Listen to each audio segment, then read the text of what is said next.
And tonight, an urgent appeal for help from a wife whose husband is being held in Iran. Shi Yuang was arrested in August of 2016. He was doing research for his doctorate's degree. Iran claims he was spying. His wife is pushing for his release to be part of any renegotiations of the Iran nuclear deal. I fear more and more for his safety, and I would like to ask for help from Mr. President. Mr. President, please help us. Please save our family. My next guest knows all too well the pain that that woman is going through when you have a loved one who is being held far away from home. In 2012, her son, journalist Jim Foley, was kidnapped in Syria. Nearly 2 years later, he was murdered by ISIS terrorists. His death broadcast for the world to see. In the years since, his family has turned that personal tragedy into a mission to help others like him. Diane Foley, it is great to have you here. There's a picture of your beautiful family, who I know has stuck together in such an important way throughout the course of this. But, you know, it is amazing. There are hundreds of Americans who are in these situations, right? There are. And in addition, there are hundreds, perhaps even more, detainees who are held by recognized governments. The hostages are more considered taken by non-state actors like terrorist groups, piracy, or criminal. And what's harder to get help with, detainees or hostages? Oh, believe me, they're all very difficult, very complex, very complicated. We were very challenged when we were in that situation, Martha. So my heart goes out to the Wang family, to the many other, the Austin Tice, Levinson, Rob Levinson. There are many families who've been waiting a long time.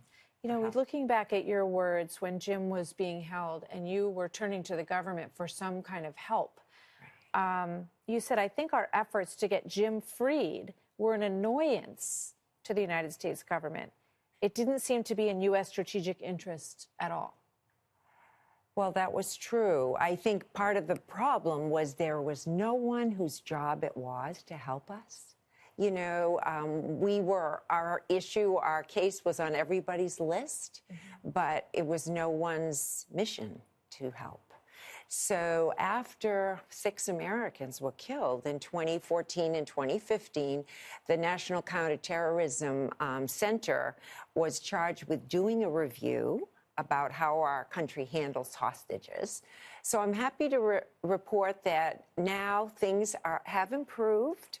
At least for a certain group of hostages, those that are taken by terrorist or pirate groups or have non-state actors who are captors. Tell me how it feels different from the Obama administration to the Trump administration, because you started this journey in the Obama administration. Exactly. How has it changed? Well, the Trump administration seems to consider this much more of a priority. So I'm incredibly hopeful about that. This administration is more willing to actually hear our voice. They've continued all that was established in 2015 after that review. So we now have an interagency fusion cell who helps strategize and engage with families so they don't feel totally alone. We have a special envoy office. Unfortunately, the envoy position is still vacant, but it still exists, which is important for the diplomatic efforts.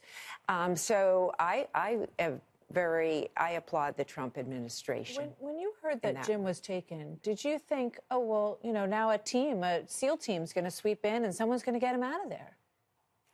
Well, we realized that was not going to happen pretty quickly, you know. But I was surprised that it was so low a priority. That was the part that was so appalling, really, and I just couldn't believe it. However, the good thing is, after our experience, there was a realization that we had to do better. And I'm so grateful for that. You and your husband have spoken out so forcefully, and I think you have become such a source of strength to so many people who are going through this. And you talked about Jim's faith and the fact that while he was being held, when most people, I think, would lose their faith, his increased. Yeah, I'm so grateful for that, Martha, because that gave him a strength to endure and to know that he could make it through, and he had to remember he was loved and remember that we were doing all we could do. So I'm incredibly grateful for that. And what's your message to families who may have not reached out to anyone, but who are, in the shadows of these hundreds of people? Well, the Foley Foundation is doing a confidential review.